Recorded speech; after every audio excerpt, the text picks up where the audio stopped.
Hey Juicers, welcome back to Harley's Throttle Juice. Well, as the thumbnail says, it is decision time. For those of you who have been following the channel for a while, or those of you who know me personally, know that I've been considering trading in my 2020 Harley Davidson Street Glide Special on a Harley Davidson CVO Street Glide. Been seriously looking at the 2022 colour scheme, and a lot going on behind the scenes in terms of wants, needs, shoulds, all that sort of stuff. A little bit of background: I've got a 2020 Street Glide Special, as I said, a number of custom mods made to that bike before I even took stock of it. Custom screen, custom bars, custom grips, trappers, unfiltered heads, Reinhardt DBX 45 pipes, a little bit later on a SNS 475 stage 2 torque cam, which dramatically increased the sound and torque performance of the bike. I'm extremely happy with the bike. Why am I deciding to trade it in or considering trading it in? Well, I recently turned 57 years of age. Not really old, but certainly not young. And at 57 years of age, you're thinking, right, if you're going to make another brand new expensive purchase on a motorbike, it's probably going to be your last one.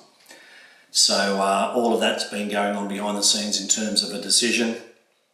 So I initially fell in love with the envious green fade colour in the 2022 CVO Street Glide, that beautiful gradient transition between the black and the charcoal and the green with the black flames going through it. Just an absolutely stunning paint job, and I unofficially had one on order through the fine folk at Central Coast Harley Davidson here in West Gosford, New South Wales, Australia.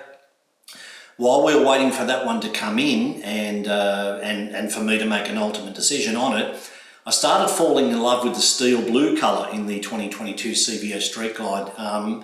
So much so, in fact, that I said that to Kev at Central Coast Harley one day, and he said, "You've got to be kidding me." And I said, "Why?" And he goes, "I've got two coming in next week." And I said, "You've sold two of them?" He goes, "No, one's for a purchase, the other one," I can't remember why he said it was coming in, but they had one available for someone to come in and make a purchase. And he said, "I'll send you a message when it comes in." So anyway, a week or so later, I got a message from him to say it's just come in off the truck. Very late that afternoon, I went in to take a look at it, and I actually filmed the B-roll that you are watching right now. So at that stage, that bike was mine. I was going to take it. I was just falling in love with it. And every time after he took the lid off it, took it out of its box, it's still sitting on the pallet. He's starting to peel away the foam and whatnot. And both Kev and I, our jaws were just hitting the ground. It was just absolutely stunning. And I often joke around and say to Rochelle, I'm a mixture of badass and conservative, right? So the badass in me wanted the flames and the envious green fade. The conservative part of me wanted the more understated steel blue look. And thinking about it now, I still do think I gravitate towards the steel blue. Long story short, Kev said, "Righto, as far as I'm concerned, your name's on it for now." And he graciously left me alone for a few days to have a bit of a think about it. And you know what? On the day that I ultimately told him what I was going to do, I still wasn't 100% sure. Just out of respect and courtesy for Kev and the team at Central Coast Harley Davidson, I just said, right, I'm going to make a decision. If I'm not going to purchase the bike, you guys need to move forward. If I am going to purchase the bike, let's get it rolling. So prior to that day, numbers were crunched. The problem that I've had for the last two bike purchases is a lot of negative equity tied up in my loans. Negative equity being transferred from one to the other. So when I went from a wide glide to a 2018 Road King Special, a lot of equity still on the wide glide came into the Road King Special loan. Same thing happened when I went from the Road King Special to Lemmy, the 2020 Street Glide Special. So, and mine is unfortunately over a 7-year loan, and so too the CVO needed to be over a 7-year loan. So anyway, the other thing I had going against me was that even though I've only had my bike for 2.5 years, it has over 40,000 kilometres on it. So Rochelle and I do ride these things. That's why one of our tags is "Don't hide them, ride them, unwind from the grind," right? So get out there and ride these things. So that went against me, even though Kev did a fantastic trade-in value for me and did a deal on the CVO. It was still always a big decision because of the negative equity. It was still going to cost me a shitload of money. I can afford, I'm in a good position where I can afford these loans. I've never needed to upgrade the bike. I'm extremely happy with my bike, so it's definitely not a need. It was more so a want. And then once I decided that I wanted it, the bigger decision became, should I get it? Because after we crunched all the numbers, that bike, the new CVO, over 7 years would have cost me a grand total of $109,000. Just let that sink in for a second. Now, dream bike and all, only live once, only have an opportunity more often than not to buy a bike like that once. So I was comfortable with that decision.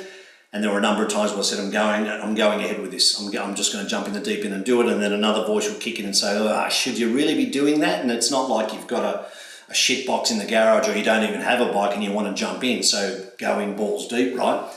I still have what I consider to be a hot bike in the garage anyway. So all those things were playing on in my mind, and as I said, the morning that I did make the decision and informed Kev, I still hadn't 100% made up my mind totally. I just went ahead with what I've done out of courtesy and respect. So anyway, let's just cut through all the bullshit and play a drum roll. No drum roll? All right, just play a drum roll in your head. So what I've decided to do is stick with Lemmy, my 2020 Street Glide Special. As I said, a number of mods, performance mods, comfortability mods, one of which I didn't mention that you guys already know, most of you already know, is that recently I had the Wilbur's LDC Nevo Met suspension system, self-leveling suspension system fitted to that bike. An absolute game changer. I know that there is a number of great suspension options out there. In my honest, humble opinion, nothing comes close to the Wilbur's. Set the preload, and then no matter whether you put a pillion end or luggage or whatnot on the bike, after a very short period of time, it would just instantly go back to the preload level. It's a set and forget system, and in my honest opinion, totally worth the money. You won't go back if you go with Wilbur's. So that's the biggest mod that I've had done to date done to that bike. There's a number of different mods, but that's the most. It's the last one I've done to the bike, and it's the most important one as far as I'm concerned. If I had my time over again, it's suspension first and everything else can come after that. So as I said, it's not like I don't have a great bike. What am I left with? A 2.5-year-old Street Glide Special with all those fantastic mods. And that bike, I'm not a stage 4 131 guy. I don't need all that performance. I've got tons of performance, more performance than I'll ever need with my 114 cubic inch with a stage 2 torque cam in it. Sounds great as far as I'm concerned, looks great. Now it doesn't have the whiz-bang paint job of a CVO, but as far as I'm concerned, it's a fantastic bike. And I'm not closing the door on a CVO purchase, but I do think it will be at least 2 or 3 years before I entertain that thought again. A lot of people watching this might think, oh, well, you should be waiting till next year anyway. The anniversary models are coming out, yeah. But if I can't make those numbers work for me now, in August 2022, then it's not going to be that much of a better situation this time next year. And my bike will be worth even less, of course, next year. So I definitely won't be making a 2023 purchase. 2024, 2025, maybe.